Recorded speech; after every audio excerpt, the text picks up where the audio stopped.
Hello, my name is Mark Holmes. I'm the editorial director of Via Satellite. Welcome to day 2 of our Connected Aviation Intelligence event. We had a great day yesterday with discussions on 5G, business models and IFC trends. So thank you for all our speakers that took part yesterday.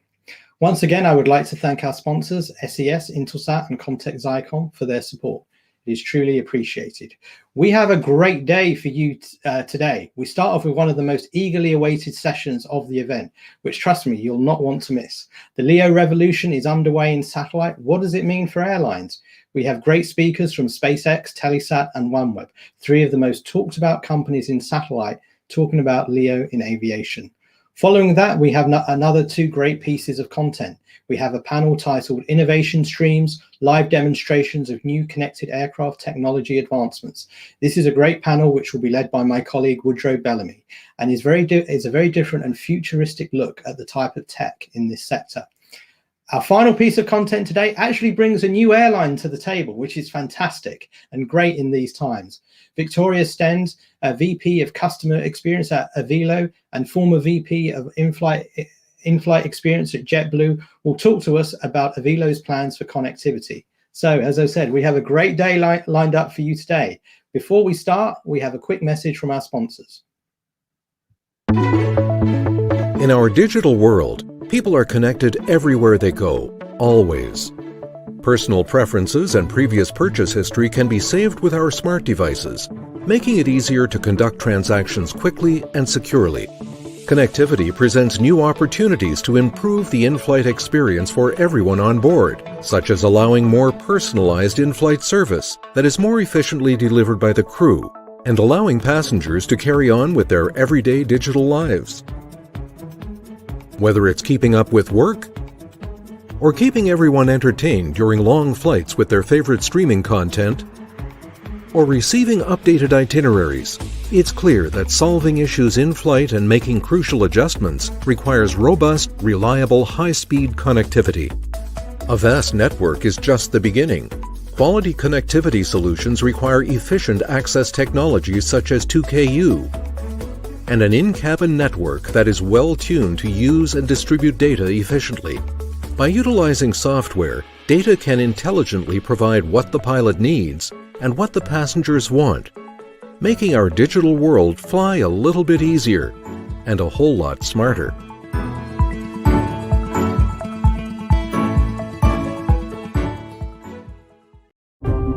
The sky is no longer the limit. For every plane, on every route, the guessing game is over. Everything your passengers can do on the ground, they can do in the sky. Advanced in-flight connectivity, large data transfers, live streaming, faster, more efficiently across your entire fleet with the highest and most flexible bandwidth per plane possible, all while powering advanced dynamic flight route optimization and proactive maintenance capabilities.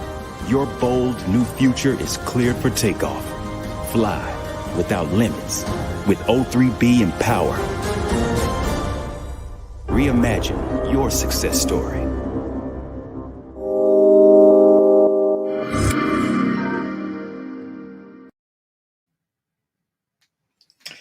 Well, great way to start the event. We now have the panel titled The LEO Revolution is Underway in Satellite. What does it mean for airlines? We have 3 great speakers today, so I'm going to welcome them and then we're going to get straight into the questions. If you have questions, please submit them via the comments and we'll get to them later. So, I'm hoping we'll get a few questions today. So let's introduce our speakers. We have Jonathan Hoffella, who's the Vice President of Starlink Commercial Sales at SpaceX. We have Manik Vinakota, Director of Commercial and Product Development at Telesat. And we have Ben Griffin, Vice President of Mobility at OneWeb. So firstly, welcome to you all and thank you for taking part in today's discussion. So I'm going to start with some questions and then we'll hopefully get some ones from the audience and we'll go from there. I'm going to go back to we did a recent event, Satellite 2021 Digital LEO Forum. I think all of your companies spoke at that event as well. Norm Houghton of Air Canada was one of the speakers at that event. And he said really interesting stuff actually, that once the LEO constellations are in place, he can see quite easily Air Canada moving to a LEO-based solution. Is that an ominous sign for traditional geo-based operators here? And what is sort of the future for the future of aviation and LEO? So let me start with you, Manik. Then I'll go to Jonathan, and then to Ben. Thank you, Mark, and welcome to all the people on this interesting talk today. So regarding Air Canada's comment, I think Air Canada is at the frontier of trying to solve for good passenger experience. The opening videos did a great job at explaining what the passengers and the crew want. It's seamless, it's high throughput, it's low latency, and so forth. So as the airlines become more clearer as to what drives good experience for the passenger and for the cockpit and the crew, we believe at Telesat that the LEO architecture would be a perfect fit to check all those boxes. As a geo operator also, which Telesat has been for the last 50 years, we came to that same conclusion a few years ago that geo is great for certain use cases, but when you want to get to good data experience, a LEO architecture is the solution. Thank you, Manik. Let me go to Jonathan. Great. And I think Manik said, you know, a lot of the important points. You can't really mess with physics when it comes down to it. Having a low Earth orbit constellation means you are physically closer to your end user, and that's going to lead to a better experience. And we're not looking for a good experience. People are expecting great experiences. They use fiber at their home, and they want their experience on a plane to be no different, no more frustrating or less frustrating than it currently is at their house. Ideally, even better solution. And so, you know, at Starlink, as we push forward in our aviation vertical, like this is something that we are dead set on, is focused on making sure that the experience is great, as I'm sure my compatriots here on the phone call are as well. Okay, let me go to Ben. Yeah, thanks, Mark, and thanks everyone for the opportunity to be here today. Very exciting. Yeah, I mean, at the risk of repeating everything that's been said, I agree with everything that's been said. But I think summarised best really in three sort of bullets really. And I'll touch upon what Air Canada said. They're not alone in thinking that. And in fact, many airlines that we've spoken to, and indeed airspace users that we've spoken to over the last sort of year, 18 months, have all reflected the same kind of sentiment. They're very excited, positively anxious about what LEO brings, and really want to, you know, see and feel it a bit more. So I think this level of excitement is all over the aviation industry. So, but it's great that Norm said that, of course. So the three things I think really sum this up are the benefits that are provided in capacity, in coverage, and in the low latency that we mentioned as well. The low latency piece, as Jonathan just mentioned, is really, really important. You just get a better experience. And as passengers and people generally on the ground are much more used to 4G, 5G, fiber, all these fast types of connections and experiences, that's just going to proliferate more and more into the cabin space. So when we have the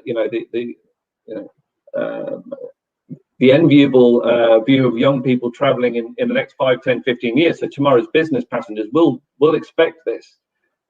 And Geo provides a good service today, but as Jonathan said, and I'm sure Manik will agree, we need to take it to the next level to meet the demands of the passenger for the next 10, 15, 20 years and beyond.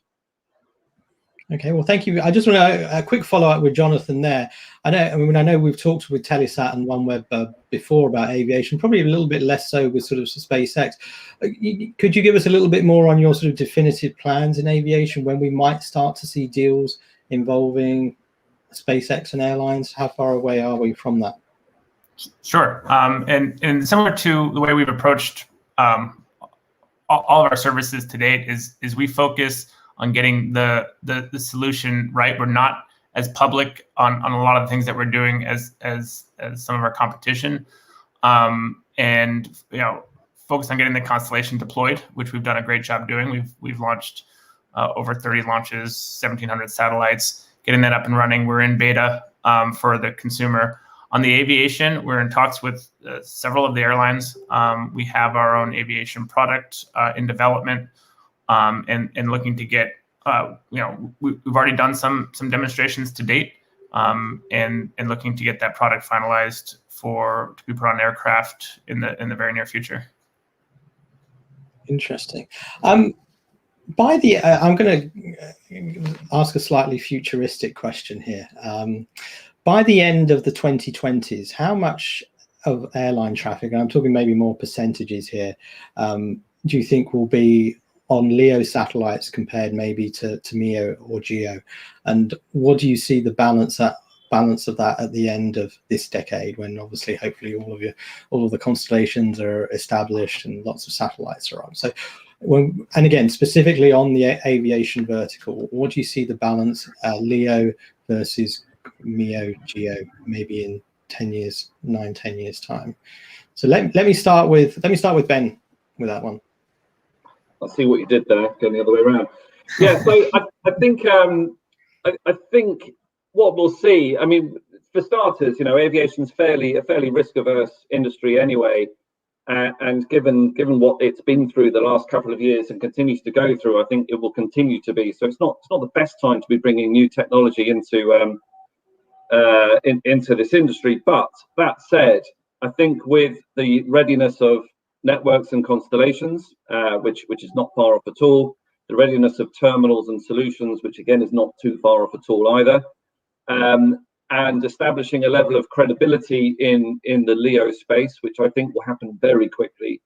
We'll see quite an acceleration of uptake in LEO services, certainly towards the second half of the decade. That will really take off, if you'll pardon a very poor pun. But I think from certainly in OneWeb's case, from late 22, early 23, when we'll launch our aviation services, we're not going to expect everyone on the ground aircraft and rip GEO stuff off or air to ground or whatever it might be and rush and put ours on. That's simply not realistic.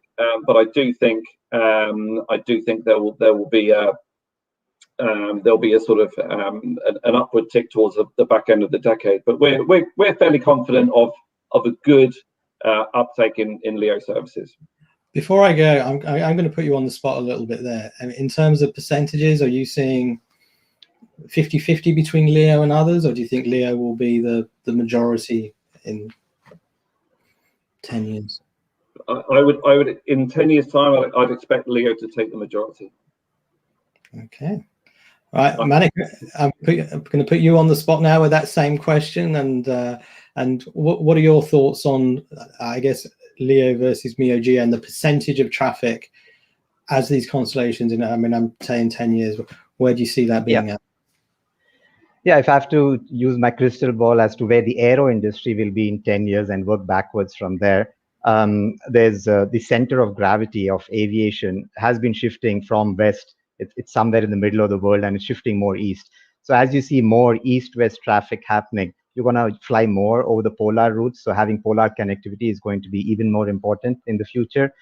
Many airlines want to give, like all of us have a great experience, which is by the end of the decade, I would be surprised, especially on the long haul routes, if everyone is not connected, unless you're sleeping or you really don't want to be connected. So you're not just talking good downlink speeds, you want to uplink as well. All of us on aircrafts want to send emails and upload pictures and so forth. So it's almost going to get symmetric links. And on top of that, hopefully putting the COVID impact aside, the deliveries of aircrafts will continue their continuous onboard trajectory that has been happening almost for the last 10 years. So more aircrafts means more busier airports, more hubs. So you'll have more so the hotspots will only get denser. You need more traffic, more capacity at major airport hubs, maybe new airport hubs as more airports are developed. So all of these are problems that GEO cannot solve. You can't do polar. You can only put so much capacity over an airport. You can only upload so much data on a GEO satellite. So because of all these factors, I agree with Ben that over the next decade, I think at least Lightspeed, we've designed Lightspeed to solve for all of this. so that airlines have one network to serve them. They don't have to patch multiple networks for a solution, which kind of breaks the experience. So I would agree with Ben. I think it'll be predominantly a LEO share of the market. Jonathan, what's your crystal ball percentage of LEO-based aviation traffic versus MEO and GEO? Sure. And actually, I'll help by illustrate by monitoring Telesat and their investments and their look at the future is they're not launching any more GEO satellites that I'm aware of, right? They're focusing on their LEO constellation and knowing that that's the future. So in 10 years, a good number of the GEO satellites that are on orbit will be decommissioned, and the question is whether they will be replaced or not. So it could be a natural selection. I think all in all, it's going to come down. The passengers and customers want a great experience that GEO systems simply cannot provide, and so it's going to be up to the individual airline whether they want to be responsive to that, or if they're okay with having a system that is not as responsive to their customers' demand. So I know you're going to put me on the spot anyway on a percentage. Crystal ball, the percentage is going to start with a 9. I don't know what's going to be available in 10 years, but certainly it's up to the companies at this venue to make a great experience that everyone's going to want and capture most of that market.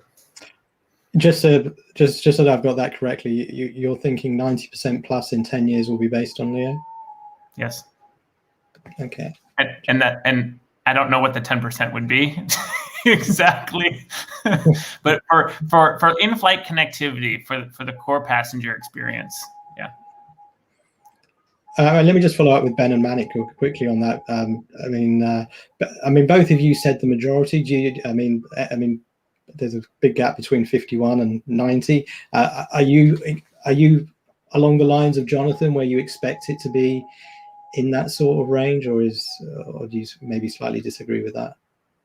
I'd be very happy for it to be up in the 90th percentile for sure. I'd pour a little bit more sobriety on it. I would expect it. I mean, I don't know if it's purely speculative, but probably 60%, 70% range, something like that. But it's it really does depend on what happens terrestrially and what the uptake is, and obviously, and some other factors that it's very hard to forecast. But I think based upon the things we mentioned earlier, based upon performance, on coverage, and low latency, economics, all those sorts of things, then yeah, I think we should be bullish with LEO. I'll go with Jonathan. I think it'll be in that very high percentage, 90 plus for LEO. Okay, great. We'll get to some audio. The questions are already starting to fly in, which is great. I hope you're enjoying the session. Before we do, I'm going to ask one or two more. One question, I mean, along the similar lines of this talk of LEO, MEO, GEO, and new era and satellite, and we talk about it a lot in the satellite industry, but airlines themselves seem pretty confused about it. They're not. They always tell me we're not satellite experts. What would you sort of say to them? Because I mean, they were confused between KU and KA band, and now they've got all these multi-orbits, different. How does the industry itself have better conversations with its customers here? Because the airline customers have been confused for almost 2 decades about satellite technology. So let me start with Manik for this one, and then we'll go to Ben and John. Yeah, I can. Again, having been in this space for a long time and serving it via GEO satellites and our service providers, the shift we are seeing right now with airlines as well as service providers serving the aviation market is they're getting increasingly focused on. We talk about passenger experience, but all of us can define it very differently. So they're getting down to, and along with it's getting more serious. They are not treating it as something on the side, since it's become a CEO agenda item. So what exactly does passenger experience mean? What KPIs and SLAs do I want to put on my connectivity provider? And technology comes after that. The technology should align with what you're aiming to get to. from a passenger experience perspective or from an operational efficiency perspective for the crew and the cabin. So that's the shift we are seeing. Technology comes only later, whether it's KU, KA, and all of that doesn't matter. And of course, the business case. So solve for my KPIs, solve for my business case, and then whatever fits the box works out for them. So that's the shift we are seeing in the last 2-3 years. Okay, let's go to Ben. Yeah, I again predictably agree with a lot that's been said. I think in the many years I've been working in this space, it's been airline and aviation customers want to understand more and more. And what I've been trying to do certainly is push them back and say, okay, well, try and tell us what your requirements are without trying to understand satellites. So it needs a bit of work on both sides, so we can fully understand what the requirement is, what they're trying to do, who their passengers are, what they're trying to do, and then we can marry it from the other side. So it should be quite simple in terms of just delivering the service that's required, rather than people trying to understand how satellites work, what an orbital plane is, how many megabits per second they think they need. Airlines and aircraft operators should be flying aircraft and getting passengers from A to B or cargo or whatever the application is. The industry should be taking care of delivering what we say we're going to deliver to fulfill those requirements. Before I go to Jonathan, is the satellite, in your opinion, because I know you and I have known each other many years, Ben, and worked in this sector, has the satellite industry got better at having these conversations, do you think?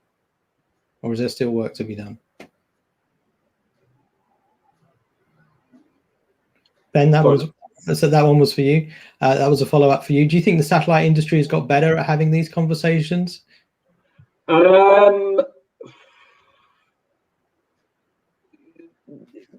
of. I think the satellite industry has sort of been, to some degree, sort of taking a narrative that suits their constellation, their service to airlines, and saying, here's what we can do. We hear what your requirements are, but why don't you just take this? So it's like going to a garage and asking for a sports car and ending up with a sedan or something like that. It's not. I don't think the requirements, because perhaps the capability of the networks aren't there to meet the requirements of what's being asked for. So although, as I mentioned earlier, and my colleagues on the call mentioned earlier, what's being offered today is quite good, but I don't think it's anywhere near what the industry is demanding today. So yes, I think the industry has got better at it, but I think it can do an awful lot more. But that only comes with the capability of service and network. Jonathan? Sure. My understanding of the incumbent GEO operators is that it's complex because it's been developed over the course of several decades. I think one of the things that we can do as an industry is simplify. Put the complexity on our side. If the conversations, the more you can simplify it, and say, we have a global network. You can get great internet everywhere. I think because bandwidth has been so limited, you have SLAs where they monitor every little megabit per second that comes through. And some folks buy megahertz and gigabits and gigabytes, and it gets pretty confusing because they're trying to manage a very small amount of bandwidth. But if you're providing, let's say, near unlimited bandwidth, the companies might have less of a concern about all the details that go into it. Whether it comes from a satellite or comes from the ground, if they're going to get their hundreds or megabits per second or gigabits per second connection, they're going to be less concerned. It's less something they have to issue. So we work really hard on trying to simplify the whole equation. It's probably converse to some of the airlines' nature to go in this simple direction that we're trying to push things. But it's an education process for us, and it's an education process for them. Similar to if you look at what the terrestrial analogy is, businesses that buy a fiber line aren't generally worried, unless there's some very critical infrastructure, about the details of an SLA. Some are, some aren't.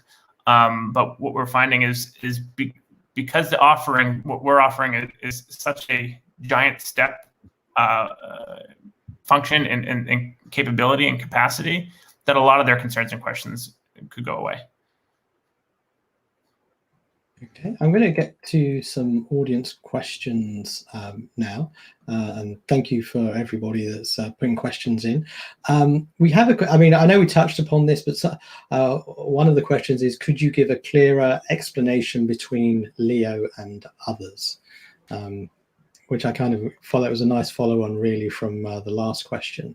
So Jonathan, I'm going to stick with you, then go to Manik or Ben if they want to follow up. A clear explanation versus geo or versus air to ground? Well, I would imagine, why don't we take both? If that's okay. Yeah, I don't know how great I'm going to be at a clear explanation. But, you know, our 1,700 satellites that are flying, and we're adding, you know, 60 at a whack every couple of weeks, provides a global mesh. And airlines are flying underneath that global mesh, and they have connectivity anywhere they go, as compared to, and that is the infrastructure, as compared to GEO, which is made up of, you know, individual GEO satellites, which have to do, you know, coordination. Sometimes they're with the same company, sometimes they're not the same company. That is their infrastructure.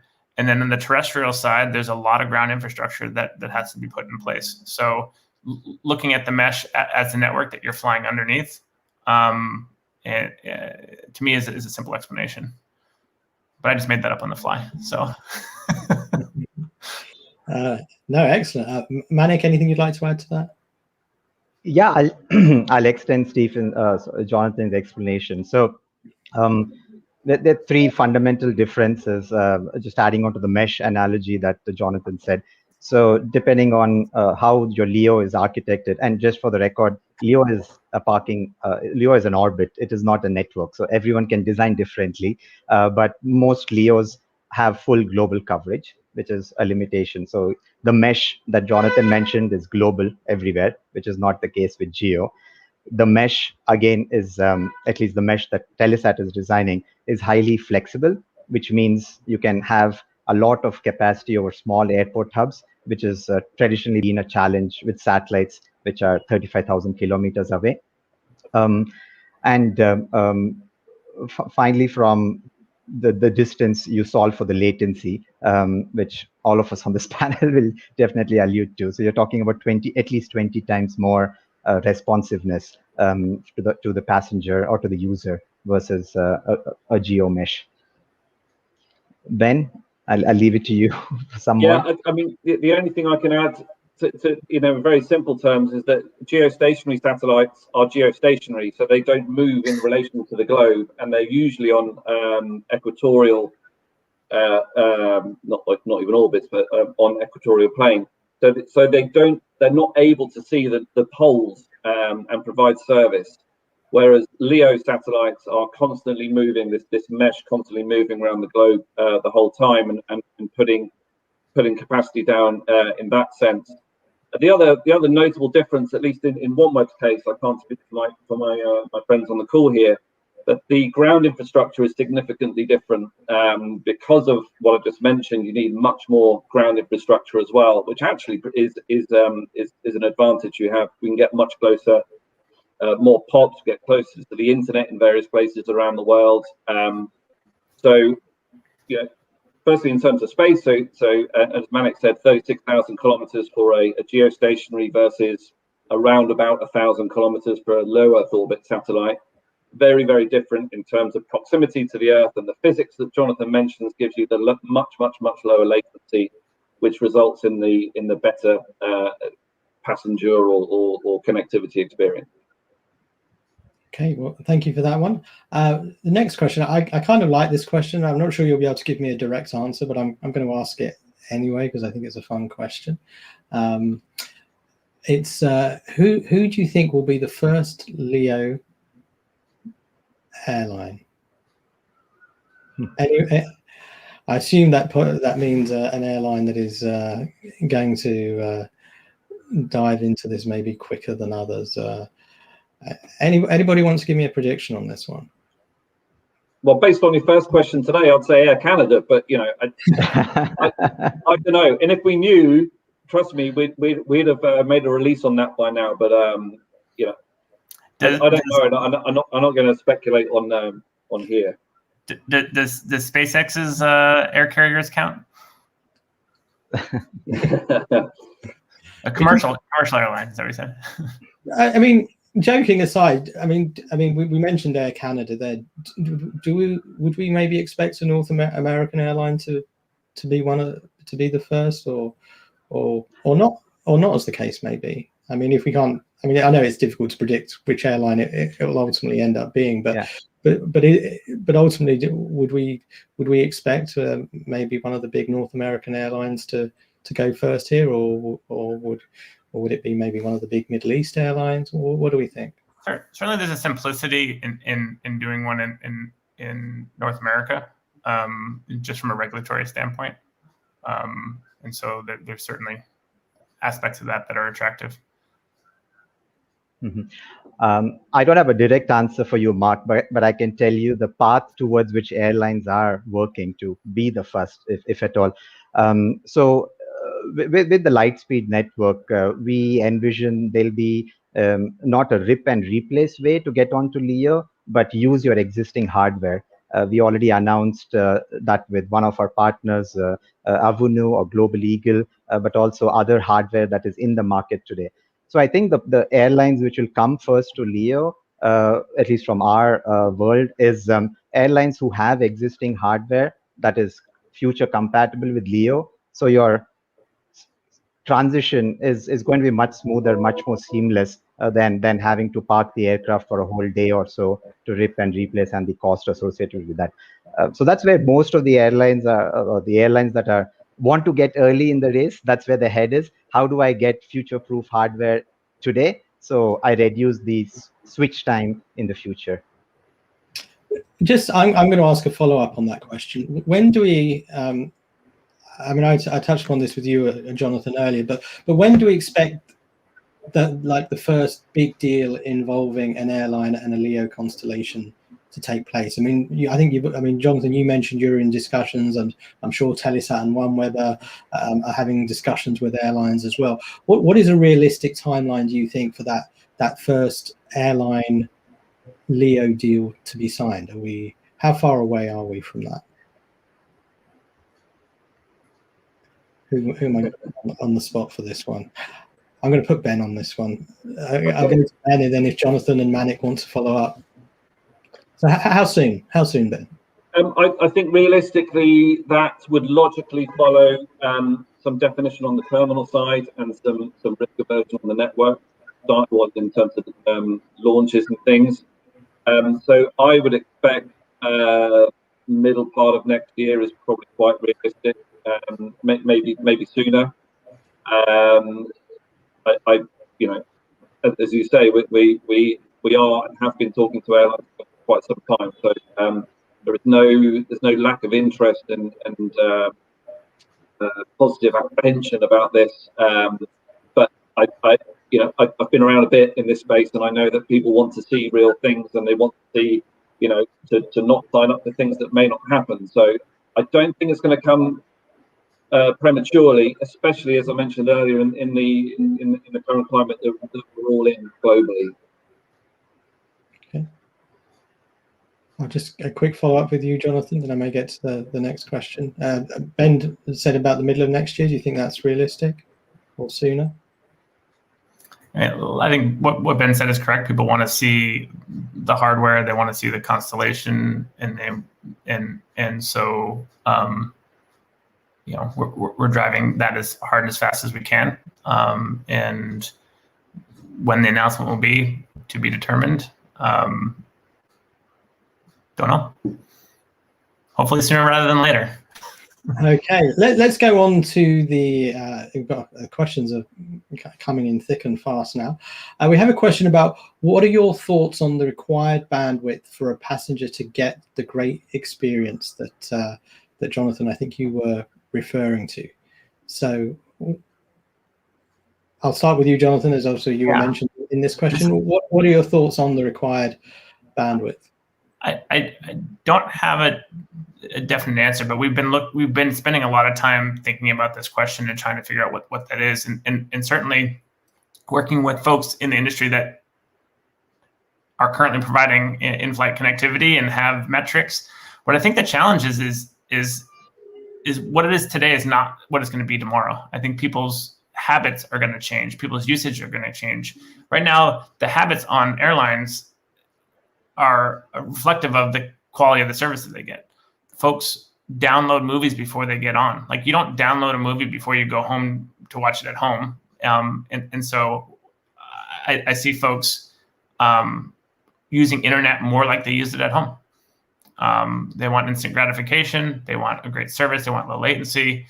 And so I think the consumption is going to be a lot more than folks are anticipating. And making sure that our network is supportive of that. We want to make sure that there's going to be growth. People always want more bandwidth. There's never a time when someone says, give me less bandwidth. So they'll find a way to utilize it. Manik, any thoughts on that question on the required bandwidth for a great experience? Yeah, sure. So today, again, this is all crystal ball, but today aircrafts get anywhere from 10 to 30 megabit, and that's only 10% of the people are using it, and they're getting a suboptimal experience, like Jonathan mentioned. With the way both airlines want to achieve and the economics of it, I think 40 to 50% take rate is not going to be unheard of very soon, especially when freemium kind of models will be explored. So straight out the bat, you're seeing at least 4 to 5 times the bandwidth as of today. So 50 to 100 megabit is definitely what a good airline would need if they want to do what they talk. And this is for a narrow body. For wide bodies, it could be higher. But it's not just the downlink speed. I think that is today there's a massive asymmetry. It's asymmetric from downlink versus uplink speed. I think the links are getting more symmetric as we speak. All of us on an aircraft sending work emails and so forth. So I think it will be about 50 to 100 in the downlink side, but uplink would not be less than like 30 or 40 megabit. So it's going to get quite symmetric. Ben, did you have anything to add? Yeah, I think, as with many of these questions, it depends. It depends what region of the world you're in, what kind of carrier it is, what demographic of passengers you're carrying, what they tend to be doing, what devices are they using. And we're talking about required bandwidth for a passenger. Well, a passenger might have 2 or 3 different devices. Are they streaming? Are they just sending, WhatsApp or OTT sort of message? So it does depend. I think Manik says 10 to 30 megabits per second per aircraft at the moment. I think that's actually quite generous, to be honest. Maybe in some parts of the world that's the US is certainly overserved in terms of capacity in certain areas. But I think all of the performance that we're talking about here, I think is plenty, right? So how much is enough? Plenty is enough. It just depends what the passengers want to do. So it comes back to the question of airlines don't want to be experts in satellites. Well, that's fine. That's why it's very important for us to understand what the requirements of them and their passengers are. And then we can make sure there's sufficient performance, capacity, and all the rest of it, bandwidth going to their aircraft. Okay, we've got a couple of questions on the ground segment and the antennas, so I want to focus a little bit on that now. And a question here about, could you please expand a bit on the required type of antenna for the LEO environment, and sort of, I guess, what the trends would be here in terms of the types of antennas. Let me start with you, Jonathan, then go to Ben and Manik for this one. So is the question, is the antenna type for the ground infrastructure or for the airline connectivity? I would imagine it's for the airline connectivity. Sure, I thought you said ground infrastructure. The antenna construction for airlines is a derivative of the ones we've been developing for consumer. So flat panel phased array antenna. And so we get a lot of advantages on obviously weight, profile, and and so it's going to be very, very similar to what we're utilizing for the consumer one, with obvious enhancements for aviation connectivity. I think that's what the question was asking, but I'm honestly not 100% sure. Yeah, Soren, if you wanted to follow up in the comments, let us know. Ben, then Manik on this one? Yeah, I think looking at the question as it's written here, L-band is not going to cut the mustard in terms of providing megabits per second to an aircraft. So we are looking at KU or KA, or some other thing that may come along in decades to come. OneWeb is using KU, and Manik will tell you that Telesat thinks you can use KA. It doesn't make a great deal of difference, to be perfectly honest. But the antenna types, as Jonathan was saying, are ours are electronically steered arrays, and there's all sorts of technology. Absolutely, what I'm trying to say here, it's coming on leaps and bounds in terms of the capability of it, but the profile of it, the ESAs are so well suited to LEO operations because they're always looking straight up, or the angle of attack is normally pretty much straight up. So you can harness a great deal of the power of the satellites without having to compromise with look angles and things like that, even over polar regions and oceans and all things. So it's a fairly simple question, but it's a massively complicated answer. But KUKA, I would say, is the predominant for broadband, is the predominant antenna type to look at. Yeah, I'll just add to that. Yes, we've picked the KA band because that's where most of the industry is headed for the future. But from an antenna form factor, like I mentioned, we want to make it easier for airlines to get onto our network. So it will work with, we've done some work with the current, what you would call a gimbaled antenna. So if they have a gimbaled antenna installed, that will work with the Lightspeed network. There are other form factors and products in the market today, like ThinCom, which has a KA product in market today. So and we are testing that as well. And then you've got the electronically steered antenna, which Jonathan mentioned about. So we see start off with the existing products, so people can switch easily, and then electronic antennas as and when they come to market. We want to be as open architecture as possible, so we allow multiple hardware options. Okay, it's kind of a similar question. I'm just going to follow up with this question.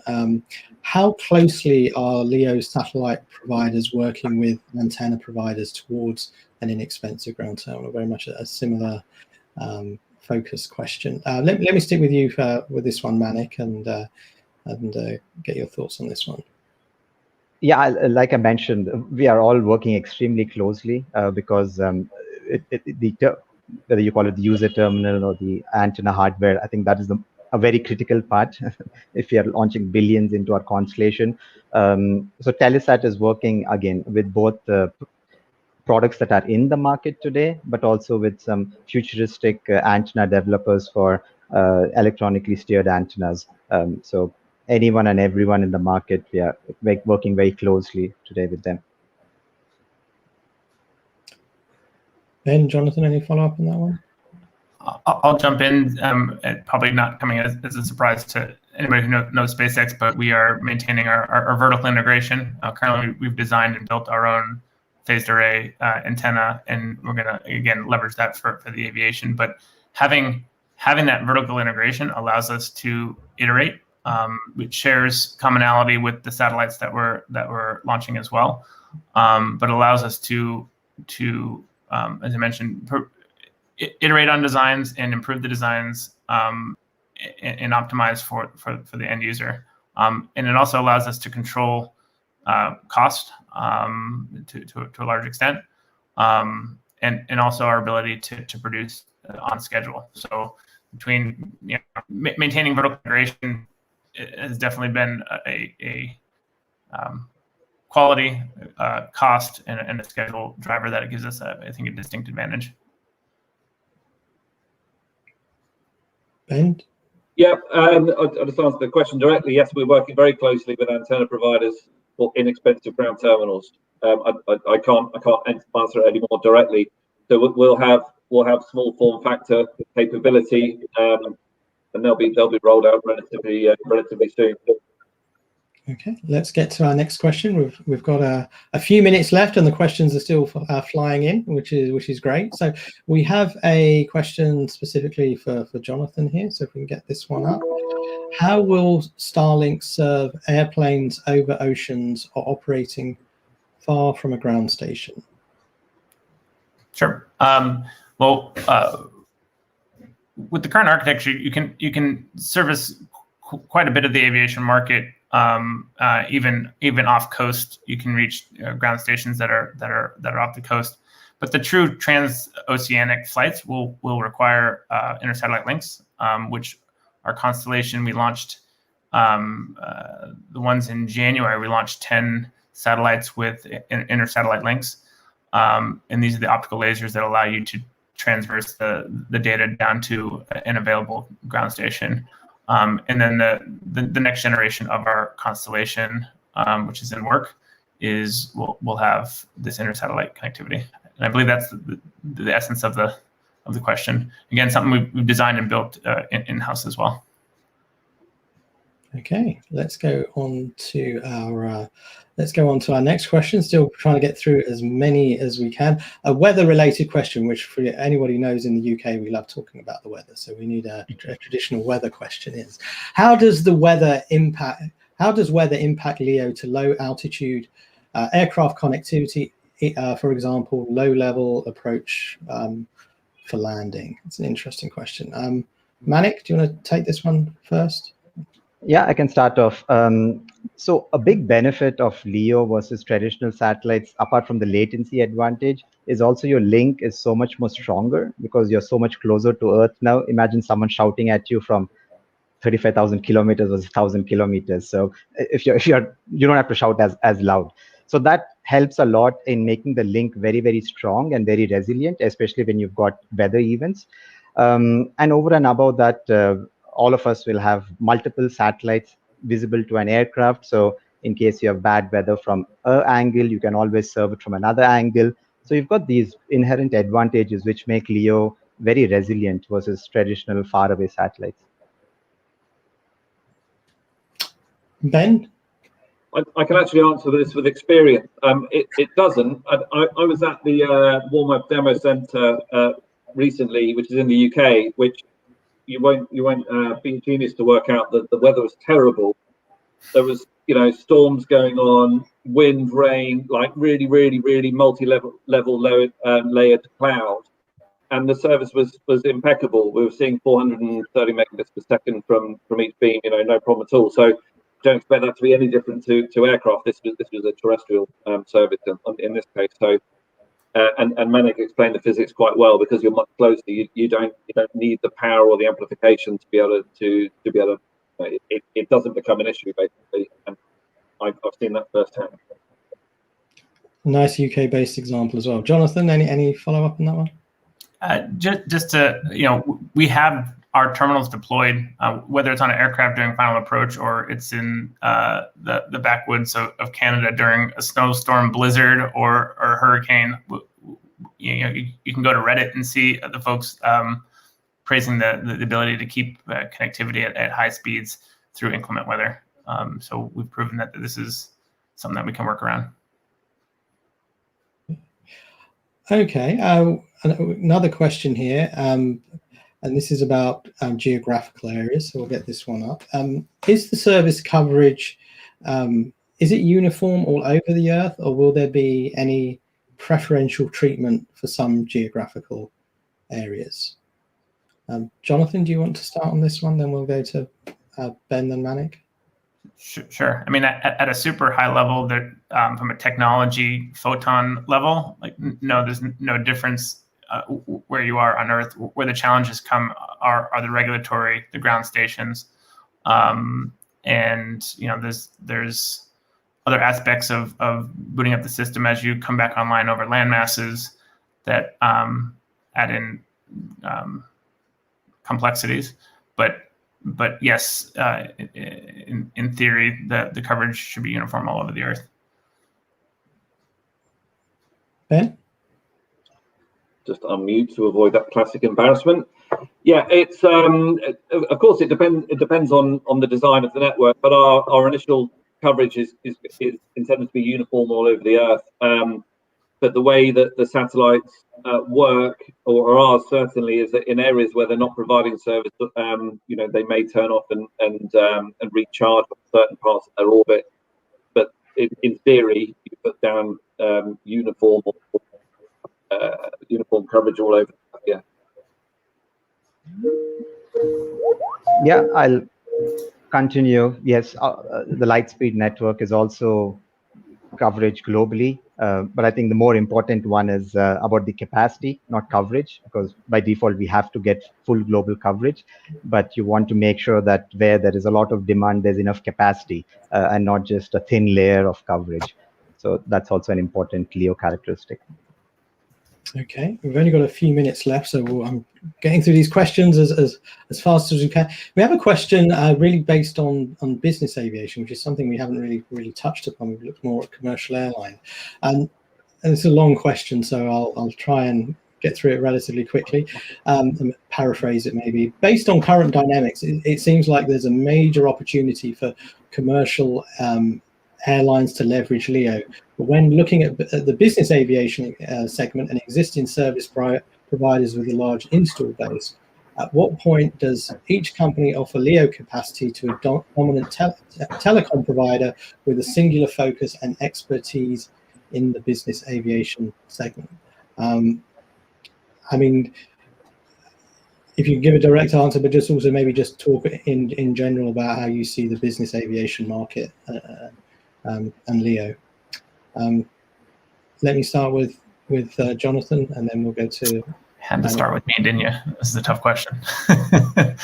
But the question was talking about relationships with existing telecom providers.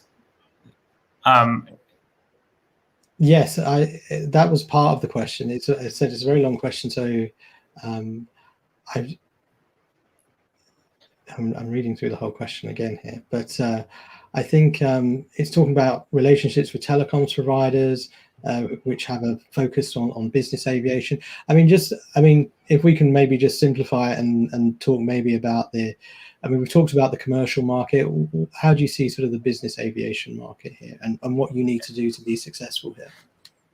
Certainly, I mean, the business aviation is obviously something that we're looking at as well. It has a different use case, but certainly it's a worthwhile opportunity to explore. I mean, business users want great internet. They're going to be the ones that are going to be most disturbed by having not the best brand on the onset. So we're certainly definitely looking at business jets. Ben? Yeah, business aviation is incredibly important to OneWeb. We take it very seriously. I presume this is a US-based question, but I think actually in business aviation, what's most important is getting a turnkey solution for all of the elements of business aviation, not just connectivity on its own. Which means, I mean, there are experts in that field who do all sorts of things: flight planning, fuel, connectivity, etc., etc., etc. So this is a question purely on distribution. I mean, at what point does each company offer LEO capacity to a dominant telecom provider? At the point it becomes logical to do so, I would say. At the moment, I'm not sure. And I'm just picking up on the question that the singular focus and expertise. I don't marry a telecom, and maybe I don't know, but I don't marry an existing telecom that has that singular focus and expertise in that segment. If I'm wrong, then I'm happy to be told so. I'll address that more generally. So business aviation, yes, an important segment, and they are the super users. But business aviation is actually a segment of two sub-markets. You've got the big aircrafts where you can fit the big satellite antenna, which is happening today. But the smaller aircrafts have had a problem where satellites couldn't serve them because the size of the airframe is only so much. But we are, again, coming back to we're so much lower, we can shout louder and all that. We can get a small antenna that can even serve a small business jet, which has been traditionally underserved market. So yes, the entire gamut of business aviation from small to large, Telesat would be addressing it. Great. I'm going to ask one of my questions now because we've only got about a couple of minutes left. I mean, we know that all of your companies are targeting various verticals, different business segments. How important is aviation for SpaceX, Telesat, and OneWeb in the context of your overall business and the markets you're looking to serve? How important is this market for you? And I'll go first with you, Manik, and then go to Ben and Jonathan. Yeah, as you know, Mark, we've been very focused on the enterprise market, not so much on the consumer market. So within the enterprise market, mobility is a very important segment, and aviation within that is all segments of aviation, manned, unmanned, commercial business, all of that is very important for us.